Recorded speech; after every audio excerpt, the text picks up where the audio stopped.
Hello,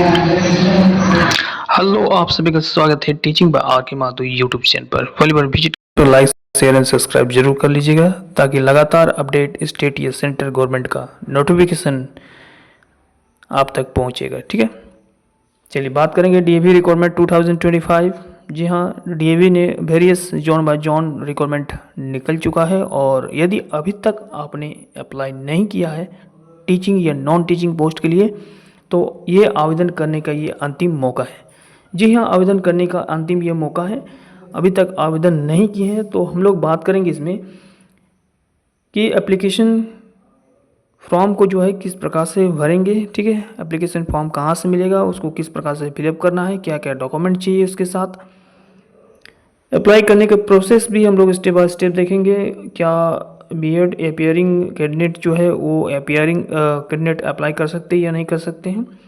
ठीक है, इसके बारे में भी डिस्कस करेंगे। और सबसे महत्वपूर्ण बात यह है कि सीबीटी आपका एग्ज़ाम जो होगा इसका कब होगा। ठीक है, और 3 प्रोसेस में इस आपको गुजरना पड़ेगा, तो 3 प्रोसेस के बारे में भी जानकारी प्राप्त करेंगे कि डीएवी में किस प्रकार से 3 प्रोसेस आप लोग को होता है और सीबीटी मोड पर किस प्रकार से क्वेश्चन पूछा जाएगा, इसके बारे में डिस्कस करेंगे। ठीक है, तो चलिए डिटेल्स इन्फॉर्मेशन प्राप्त करते हैं स्टेप बाय स्टेप। सबसे पहले आप लोगों को क्या करना है, साइट पर आना है। ठीक है, क्रोम खोल लेना है। ठीक है, क्रोम ऑप्शन में गूगल में सर्च बार में आपको टाइप करना है यहाँ पर। ठीक है, सर्च क्या करना है, लिखिएगा DAV। ठीक है, DAV लिखिए, कोई भी DAV लिख दीजिए। ठीक है, सबका जो है जोन बाय जोन जिस DAV के अंतर्गत आता है, जैसे जोन B के अंतर्गत जो आता है वो है विभिन्न है, तो उसमें से एक बोकारो स्टेट सिटी का सेक्टर 4 वाला हम लोग सर्च करते हैं। ठीक है, याद रखें जिस जोन में के अंतर्गत डीएवी आता है, जैसे डाल्टनगंज में 8 डीएवी आता है। ठीक है, तो अलग अलग डीएवी जो आता है उसमें आप लोग किसी एक डीएवी में सर्च कीजिएगा और आप फॉर्म को उसमें डाउनलोड कर सकते हैं। ठीक है, तो लिखिएगा डीएवी सेक्टर 4 बोकारो। ठीक है, क्लिक कीजिएगा। उसके बाद नीचे जैसे आइएगा तो यहाँ पर देखिएगा, यहाँ पर ठीक है इस जगह पर लिखा हुआ है DAV public school Bokaro state city. ठीक है, इसको क्लिक कीजिएगा। जैसे इसको क्लिक कीजिएगा, यदि आप अपना मोबाइल से आप देख पा रहे हैं। ठीक है, बोकारो की शान है डीएवी पब्लिक स्कूल और वहां से निकला एक नौजवान, इमरान जाहिर उसका नाम है, जो अपनी पहली फिल्म के साथ आ रहे हैं मुहज्जल। वो मेरे प्रोटेजी हैं और मेरी तरफ से मैं इस मोमेंट पर उन्हें बधाई देता हूं और आपका शुक्रिया अदा करता हूं। यहाँ पर जो लिखा हुआ है रिक्वायरमेंट प्रोसेस, वहाँ पर क्लिक करना है। ठीक है,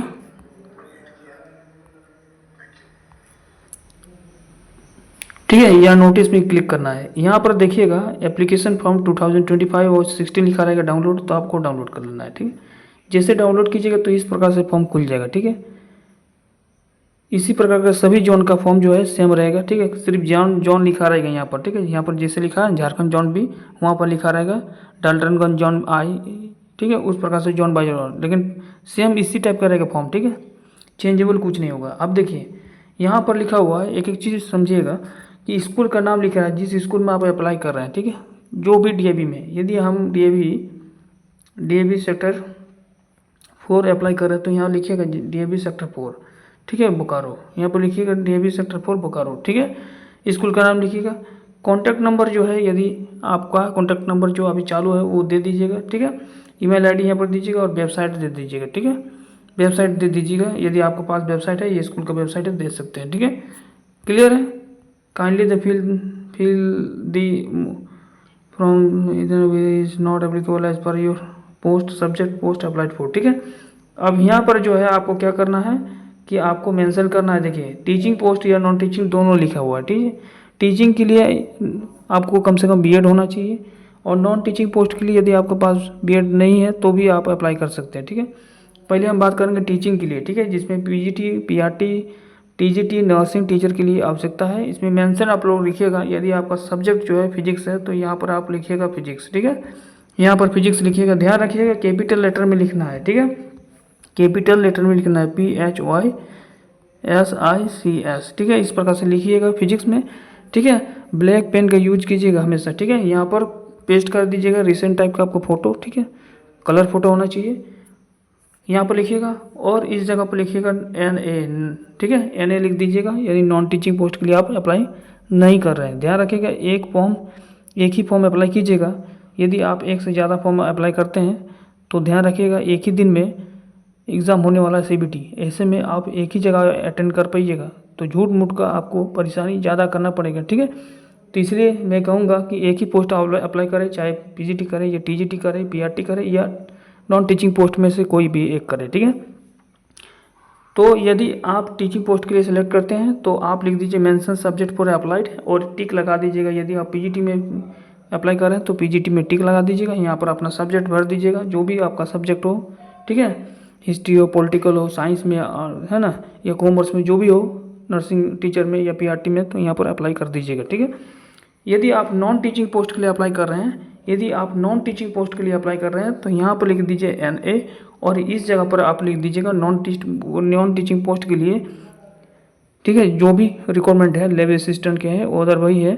यदि आप लोग नहीं देखें इससे पहले वाला वीडियो तो ज़रूर देख लीजिए। DAB requirement Jharkhand zone B, वहाँ पर हम लोग डिस्कस किए हैं झारखंड जोन B और डाल्टनगंज जोन I का डिटेल्स, जो भी नॉन टीचिंग पोस्ट के लिए रिक्वायरमेंट निकला है अलग अलग पोस्ट के लिए, उसमें बात की है, ठीक है। तो वहाँ से आप जाके देख लीजिएगा और अपना पोस्ट यहाँ पर लिख दीजिएगा, ठीक है, अपना यहाँ पर पोस्ट लिख दीजिएगा, ठीक है, जो भी होगा जिस पोस्ट के लिए अप्लाई कर रहे हैं, ठीक है। उसके बाद नीचे आइएगा, दोनों समझ गए टीचिंग नॉन टीचिंग वाले, यहाँ पर लिखा हुआ है पर्सनल इन्फॉर्मेशन, ठीक है। पर्सनल इन्फॉर्मेशन मतलब व्यक्तिगत आपका जो है सूचना है, जो व्यक्तिगत जो ब्यौरा है वो आपको देना है।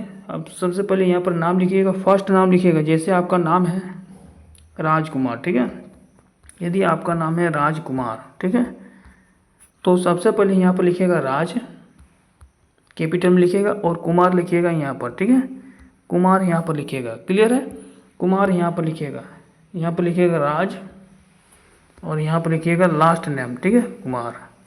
उसके बाद फादर का नाम यहाँ पर लिखिएगा, फादर का नाम पूरा लिखिएगा, फुल, ठीक है, मदर का नाम भी फुल लिखिएगा।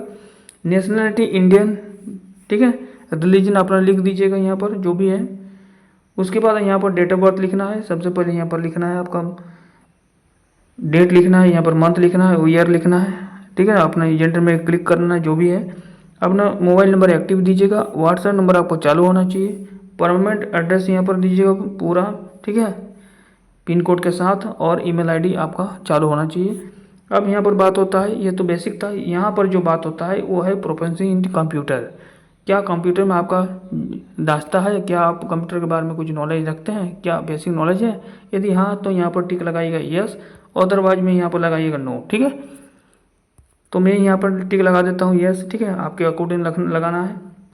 नीचे जैसे आइएगा तो यहाँ पर लिखा है लैंग्वेज स्पोकिंग, ठीक है, आप जो है कौन कौन सा लैंग्वेज बोल सकते हैं, ठीक है। तो आप यदि इंग्लिश लिख सकते हैं, हालांकि इंग्लिश मीडियम के स्कूल के लिए आप अप्लाई कर रहे हैं DAB के लिए, तो इंग्लिश कंपलसरी होगा, इसलिए आप लिखिएगा इंग्लिश। हिंदी मीडियम वाले ध्यान रखिएगा, इंग्लिश नॉलेज थोड़ा बहुत आना चाहिए, अदरवाइज DAB में इंटरव्यू में आपको छट जाइएगा, ठीक है। इंग्लिश तो लिखना ही है, अदरवाइज जो भी आपको लैंग्वेज आता है इंग्लिश के अलावा वहाँ पर लिख देना है हिंदी, ठीक है, मैंने 2 लिख दिया हूँ, ठीक है। उसके बाद लिखा है whether working in any DAB school, यदि आप पढ़ा रहे हैं या इससे पढ़े DAB स्कूल में थे तो यस या नो में आपको लिखना है। यदि पहले पढ़ा रहे हैं, ठीक है, कोई भी DAB स्कूल में, तो आप DAB स्कूल का नाम लिखिएगा, कॉन्ट्रैक्ट बेसिस में थे या किसी भी बेसिस में थे, या इससे पहले भी कभी पढ़ाए हैं तो उसका नाम लिखिएगा, ठीक है, कब से थे या कब है अभी प्रेजेंट, वो उसको लिखना है। अब जो है इससे पहले यदि पढ़ाए थे तो कुछ आपके पास एक्सपीरियंस भी होगा, टोटल एक्सपीरियंस, ठीक है, तो कितने साल का एक्सपीरियंस है आपको यहाँ पर लिख देना है। मान लीजिए मेरे पास है 5 साल का एक्सपीरियंस, तो लिख दें 5 ईयर, ठीक है। उसके बाद कौन से स्कूल में पढ़ा रहे थे, कौन से DAB, तो आप लिख दीजिए DAB कोयलानगर या कुछ भी लिख दीजिए यहाँ पर जो भी है। यहाँ पर कौन पोस्ट में थे, यदि आप PGT में थे तो यहाँ पर लिखिएगा PGT, TGT में थे TGT लिखिएगा, ज्वाइनिंग डेट लिखिएगा, कब से आपको ज्वाइनिंग था, ठीक है। उसके बाद आप कब से निकल गए थे, वहाँ से छोड़ दिए थे, तो उसको लिखना है। कितना एक्सपीरियंस है, एक्सपीरियंस आप लिखना है 2 ईयर, 5 ईयर, और कितना आपको पे स्केल मिल रहा था, ठीक है। चलिए आपको लिख देना है यहाँ पर, ठीक है। अदरवाइज ये जितने भी है तो आप मेंशन कर सकते हैं DAB के अलावे, सिर्फ DAB नहीं, DAB के अलावे इसमें आप लिख सकते हैं, फिल कर सकते हैं यदि आप किसी स्कूल में पढ़ा रहे तो, ठीक है। उसके बाद नीचे जैसे आइएगा तो यहाँ पर लिखा है एजुकेशन क्वालिफिकेशन। एजुकेशन क्वालिफिकेशन में ध्यान रखिएगा, यहाँ पर लिखा है 10th 12th graduate post graduate इस प्रकार से, ठीक है। सबसे पहले आपको बोर्ड या यूनिवर्सिटी का यहाँ पर फिल करना है, नाम लिखना है कैपिटल लेटर में, पासिंग ईयर लिखना है, ऑब्टेन मार्क्स कितना आपको नंबर आया था, ठीक है। टोटल नंबर में से कितना नंबर आपको क्लास 10 में आया था, यहाँ पर कितना नंबर का एग्जाम था, ठीक है। 500 था तो लिखना है 500 में आपको जितना आया था उसको लिख देना है। संस्कृत को छोड़ के, ठीक है, एक्स्ट्रा सब्जेक्ट को छोड़ के लिखना है। परसेंटेज में अपना लिखना है, ठीक है। यहाँ पर डिवीजन लिखना है और whether pass from the corresponding open या इस प्रकार से, ठीक है। क्या आपने करस्पॉन्डिंग ओपन या नॉन कॉलेजिएट से पास किया है तो यहाँ पर लिख दीजिए नो, ठीक है। यहाँ पर आपको नो लिख देना है, क्लियर है। सब चीज़ में नो भर दीजिएगा, ठीक है। आपको करस्पॉन्डिंग नहीं था, ओपन स्कूल भी नहीं था, नॉन कॉलेजिएट में नहीं था, ठीक है। कॉलेजिएट थे आप स्टूडेंट तो इसमें नो लिख दिए गए, ठीक है। नीचे जैसे है क्लास 10 12 ग्रेजुएट पोस्ट ग्रेजुएट इस प्रकार से भर दीजिएगा, ठीक है। यहाँ से फिलअप करने के बाद आप नीचे आइएगा, यहाँ पर आपको लिखा रहेगा प्रोफेशनल क्वालिफिकेशन, ठीक है। यदि आप बीएड किए हैं, एमएड किए हैं, एनटीआई किए हैं, जेबीटी किए हैं, कंप्यूटर कोर्स किए हैं तो आपको यहाँ पर देना है। सबसे पहले यहाँ पर लिखिएगा कि मान लीजिए हम कोर्स किए हैं तो यहाँ पर हम लिख देंगे, आपको यहाँ पर लिख देंगे बीएड, ठीक है। उसके बाद यहाँ पर लिख देंगे यूनिवर्सिटी या बोर्ड जो भी बोर्ड है आपका लिख दीजिएगा, हम लिख देते हैं BBO, ठीक है। ऑप्टन मार्क्स लिखिएगा 1024, ठीक है। आउट ऑफ कितना था, आउट ऑफ कितना था लिख दीजिएगा अपना, ठीक है। 1300 परसेंटेज अपना लिख दीजिए, जितना परसेंटेज हो रहा है डिवीजन लिख दीजिएगा, है ना। और इसमें लिख दीजिए नो, ठीक है। फिर आप जो है इसके अलावा यदि आप एमएड किए तो यहाँ पर लिख दीजिएगा एमएड, यहाँ पर बीएड लिखने के बाद यहाँ पर एमएड लिख दीजिएगा, यहाँ पर उसका लिखिएगा यूनिवर्सिटी और ऑप्टेन मार्क्स, टोटल मार्क्स कितना था, परसेंटेज, डिवीजन नो लिखिएगा। बाकी कंप्यूटर कोर्स किए तो इस जगह पर कंप्यूटर भी आप फिल कर दीजिएगा, ठीक है। और ब्रैकेट में लिख दीजिएगा ADCA जो भी किए हैं, ठीक है। बोर्ड यूनिवर्सिटी में अपना लिख दीजिएगा जहाँ से किए हैं, ऑप्टेन मार्क्स कितना आया तो लिख दीजिएगा। नीचे जैसे आइएगा तो यहाँ पर जो है एक बात होता है कि सर्टिफिकेट यदि आपके पास सीटेट है, यदि आप TGT पोस्ट के लिए अप्लाई कर रहे हैं तो कम से कम आपका PRT और TGT के लिए, ठीक है, फॉर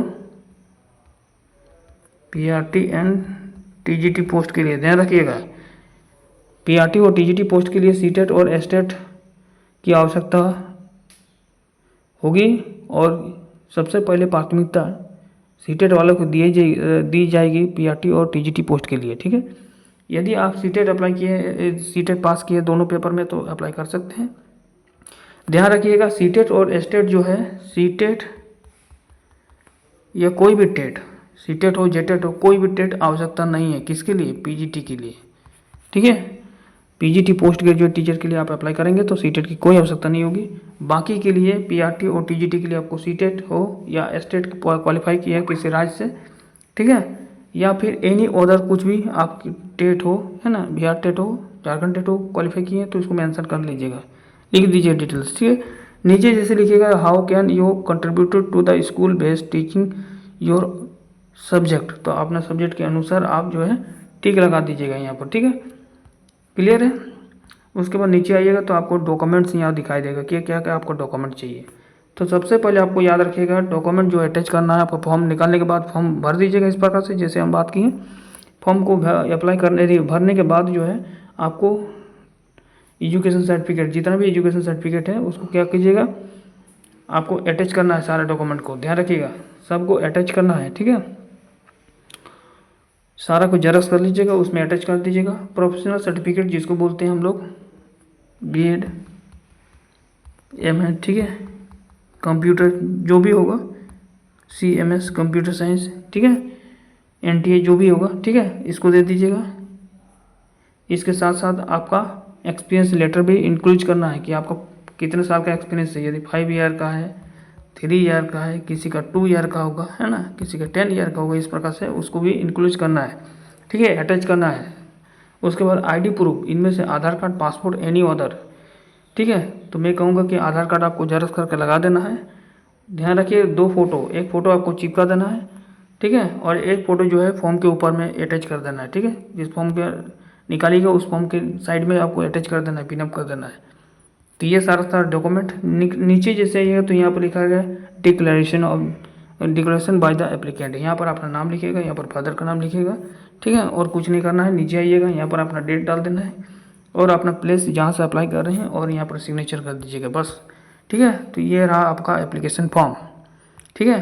अब यहाँ पर बात होता है कि सर यहाँ पर जैसे बात की आपकी प्रोफेशनल क्वालिफिकेशन जो बात की है, इसमें से तो हम कर रहे हैं बीएड, ठीक है, लेकिन बीएड मेरा अपियरिंग में है, मेरा कंप्लीट नहीं है। तो जिसका भी बीएड कंप्लीट नहीं है या एमएड कंप्लीट नहीं है, हालांकि एमएड वाला के लिए कोई दिक्कत नहीं है, बीएड की है तो अप्लाई कर सकते हैं। और यदि आप अपियरिंग में हैं और लास्ट सेमेस्टर में है, ठीक है, यानी 4th सेमेस्टर में है और आपका एग्ज़ाम होने वाला है या वेट कर रहे हैं एग्ज़ाम को रिजल्ट को लेकर, तो आप अप्लाई कर सकते हैं इस फॉर्म को। और ध्यान रखें कि आपका जब एग्ज़ाम होगा, सीबीटी एग्ज़ाम होगा डीएवी का, उस एग्ज़ाम तक जो है आपका एग्ज़ाम के रिजल्ट तक जो है आपका रिजल्ट जो है आ जाना चाहिए। ठीक है, आपका बीएड का सर्टिफिकेट आपका आ जाना चाहिए, ठीक है, या फिर रिजल्ट आ जाना चाहिए। क्लियर होगा? तो दोनों में से एक चीज़ होना चाहिए, तभी आप अप्लाई कर सकते हैं इसके लिए। ठीक है, अब इसमें हम बात करेंगे कि आपका सीयूटी मोड कब होगा एग्ज़ाम। ठीक है, तो सबसे पहले देखते हैं 3 प्रोसेस क्या है। तो सबसे पहले आपको क्या करना है, लिखना है DAV CBT exam, search bar में लिखना है। ठीक है, एग्ज़ाम 2025 जैसे इसको लिखिएगा उसके बाद नीचे आइएगा। ठीक है, नीचे आने के बाद यहाँ पर लिखिएगा, यहाँ पर देख पा रहे हैं यहाँ पर लिखा रहेगा frequently asked question DAV requirement, यहाँ से क्लिक कीजिएगा।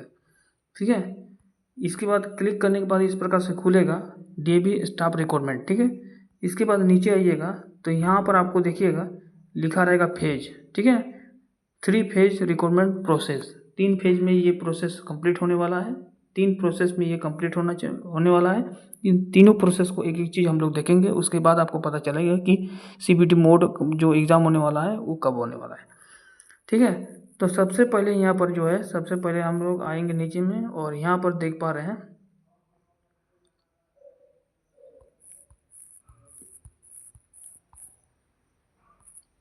यहाँ पर इसको क्लिक करना है सबसे पहले।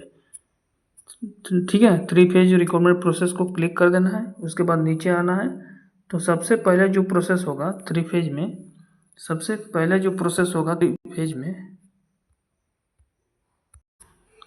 तो 3 फेज में सबसे पहले प्रोसेस क्या लिखा है कि सबमिशन ऑफ, है ना, submission of application form by candidate and selection of candidate eligible for CBT as per CBSE states government ये भी। ठीक है, नॉर्म्स 15 अक्टूबर टूवर्ड। क्लियर है? पहला है कि आप लोग एप्लीकेशन को सबमिट कीजिएगा at a time. Last date जो है सबमिट करने का बिफोर 5 नवंबर 2024 से पहले आप अपना फॉर्म को सबमिट कीजिएगा। ठीक है, किसी भी डीएवी स्कूल में आप चल जाइएगा, ध्यान रखिए उसी जोन की डीएवी में जाना है। जैसे झारखंड जोन बी में अंतर्गत जितने भी डीएवी स्कूल आता है उसी डीएवी के अंतर्गत किसी एक डीएवी में चल जाना है, एप्लीकेशन फॉर्म को भर के, ठीक है, अपना अटैच करके सारा डॉक्यूमेंट, और वहाँ जाकर सबमिट कर देना है। ठीक है, वहाँ से पूछिएगा किसी स्टाफ से, गेट का कोई स्टाफ से पूछ लीजिएगा क्या कहाँ सबमिट हो रहा है सर, किस काउंटर में, तो जाके वहाँ पर सबमिट कर दीजिएगा। ठीक है, ध्यान रखिएगा 5 नवंबर 2024 तक सबमिट कर दीजिएगा। पहला प्रोसेस यही है। ठीक है, और कुछ नहीं है। दूसरा प्रोसेस देखिए, दूसरा फेज में, पहला फेज समझ गए, दूसरा पेज क्या है? दूसरा पेज है कि conduct the online computer based CBT for candidate found eligible as per CBC या स्टेट गवर्नमेंट जो भी है एलिजिबिलिटी क्राइटेरिया, वो 5 है ना 20 नवंबर 2024 से पहले जो है, यानी 5 नवंबर से लेकर 6 नवंबर से लेकर 6 नवंबर से आपका स्क्रूटिन शुरू हो जाएगा। 6 नवंबर से लेकर 20 नवंबर तक, 6 नवंबर से लेकर 20 नवंबर तक आपका स्क्रूटिन होगा। मतलब जितना भी फॉर्म अप्लाई हुआ है उस फॉर्म अप्लाई को चेक होगा सबसे पहले कि आप एलिजिबल है या नहीं है। ठीक है, ध्यान रखिएगा यदि 1, 2, 3 सेमेस्टर में है तो मत अप्लाई कीजिए। लास्ट सेमेस्टर एग्जाम दे चुके हैं और फॉर्म और रिजल्ट को वेट कर रहे हैं तभी आप अप्लाई कीजिएगा बीएड का। ठीक है, अदरवाइज आपको टीचिंग पोस्ट के लिए नहीं अप्लाई करें तो बेस्ट होगा। नॉन टीचिंग पोस्ट के लिए अप्लाई कर सकते हो, उसमें किसी प्रकार का कोई आपको नहीं चाहिए। ठीक है, टीचिंग नहीं चाहिए, टीचिंग प्रैक्टिस जैसे बीएड नहीं चाहिए, एमएड नहीं चाहिए। ठीक है, बाकी नॉन टीचिंग पोस्ट के लिए अप्लाई कर सकते हैं। और यदि आपके पास एमएड बीएड है तो जरूर अप्लाई कीजिए अपना टीजीटी पीआरटी पोस्ट के लिए। ठीक है, अपना एलिजिबिलिटी आप लोग चेक करके देख लीजिएगा। 6 नवंबर से लेकर 6 नवंबर से लेकर 6 नवंबर से लेकर 20 नवंबर तक आपका जो है चेकिंग होगा। ठीक है, कि किसको किसको जो है सीयूटी मोड पर एग्ज़ाम देना है।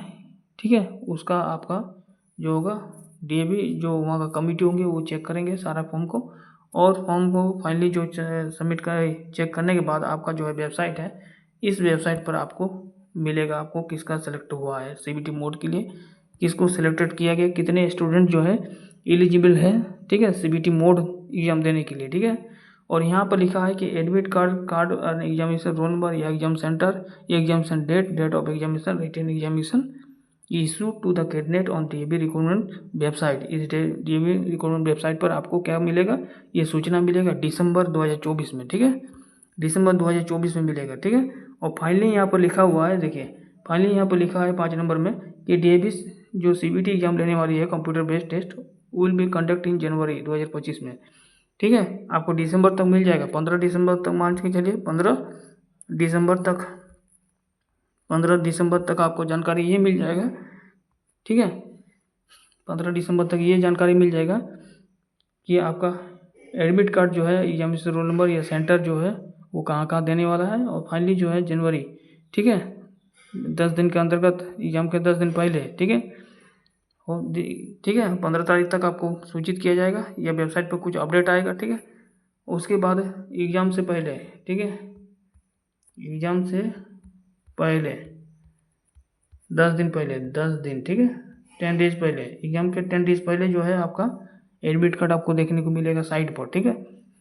और वहाँ पर आपको एडमिट कार्ड का रोल नंबर सेंटर सब मेंशन रहेगा। और एग्ज़ाम जो होगा वो कब होगा, सीबीटी एग्ज़ाम जो होगा वो होगा जनवरी 2025 में, ठीक है, क्लियर है। उसके बाद देखिए तीसरा नंबर जो फेज होगा, यहाँ तो क्लियर हो गया, ये मेंशन नहीं किया गया कब होगा, जनवरी 2025 में किस डेट पर होगा, ये आपका वेबसाइट पर ही सूचना मिलता रहेगा, ठीक है। या हमारे चैनल पर लगातार विजिट करते रहिएगा, सूचित हम कर देंगे जैसे कुछ अपडेट आ जाता है एग्जामिनेशन डेट का फाइनली, ठीक है। इतना रखिए कि जनवरी 2025 में आपका एग्ज़ाम होगा सीबीटी मोड पर, ठीक है।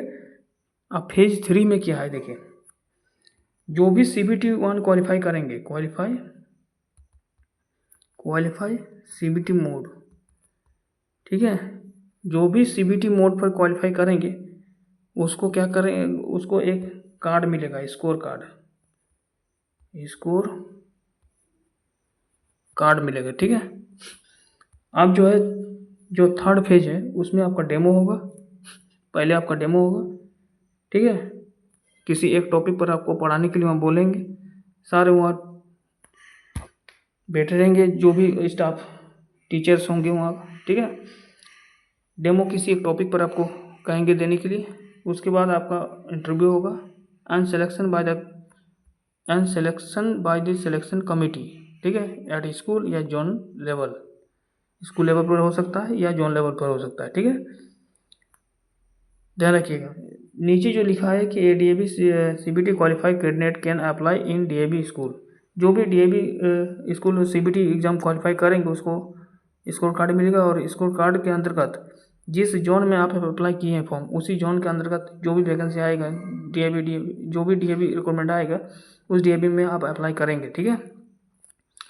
हो सकता है कि एक साथ जोन वाइज निकाल दे वैकेंसी, तो सारे जोन में अप्लाई कर सकते हैं प्रेफरेंस अनुसार, या फिर अलग अलग निकाल सकता है, अलग अलग जोन अलग अलग डीएवी निकाल सकता है। ध्यान रखिएगा कि जिस जोन में आप अप्लाई कर रहे हैं अभी, उसी जोन के अंतर्गत ही आप, जैसे झारखंड फॉर एग्जाम्पल आप झारखंड जोन बी में अप्लाई कर दिए, ठीक है, तो झारखंड जोन बी में आप अप्लाई किए, झारखंड जोन के बी के अंतर्गत जितने भी डीएवी स्कूल है, ठीक है, उस स्कूल में जब भी रिक्वायरमेंट निकलेगा आप उस स्कोर कार्ड के थ्रू से अप्लाई कर सकते हैं, ठीक है, याद रखिएगा। डीएवी स्कूल या zone region office will be conduct demo होगा, अपना डेमो के लिए सबसे पहले बुलाया जाएगा आपको, और एग्ज़ाम देने की ज़रूरत नहीं है, उसी स्कोर कार्ड के थ्रू से आप जो भी 7-8 जो भी होगा उससे अंतर्गत झारखंड जोन के अंतर्गत आप पहले इसको वीडियो देख लीजिएगा, इससे पहले वाला नहीं देखें तो, ठीक है। झारखंड जोन बी वाला हमने डिटेल्स बताया हूँ कितनी स्कूल है उसमें, ठीक है। झारखंड के अलावे डाल्टनगंज जोन आई के बारे में डिस्कस किया हूँ, उसमें कितने जोन है, उसमें क्या क्या अप्लाई करना है उसको ज़रूर देख लीजिएगा, वीडियो प्लेलिस्ट में है या इसी चैनल में होगा, ठीक है। तो ध्यान रखिएगा झारखंड डीएवी स्कूल के अंतर्गत जब अप्लाई कीजिएगा स्कोर कार्ड के थ्रू से, तो आपको डेमो के लिए बुलाया जाएगा, उसके बाद इंटरव्यू होगा, ठीक है। उसके बाद क्या है कि those who are clear phase 3, demo और इंटरव्यू जैसे आप क्लियर कर जाते हैं तो विल बी ऑफर आपको मिलेगा DAV इंस्टीट्यूट में पढ़ाने के लिए, ठीक है। आप सिलेक्टेड हो जाइएगा, क्लियर है। तो यही है 3 फेज जो है, 3 फेज जो DAV रिक्रूटमेंट प्रोसेस है 2025 के लिए। बाकी जो है एग्जाम डेट भी आपको क्लियर कर दिया हूँ, ठीक है। फिर भी यदि किसी प्रकार का डाउट आपको रह जाता है माइंड में तो नीचे दिए कमेंट पर दीजिएगा। उम्मीद करता हूँ कि इसका जवाब मैं ज़रूर दूंगा, ठीक है। चलिए, बैक टू बैक इन्फॉर्मेशन प्राप्त करने के लिए थैंक यू।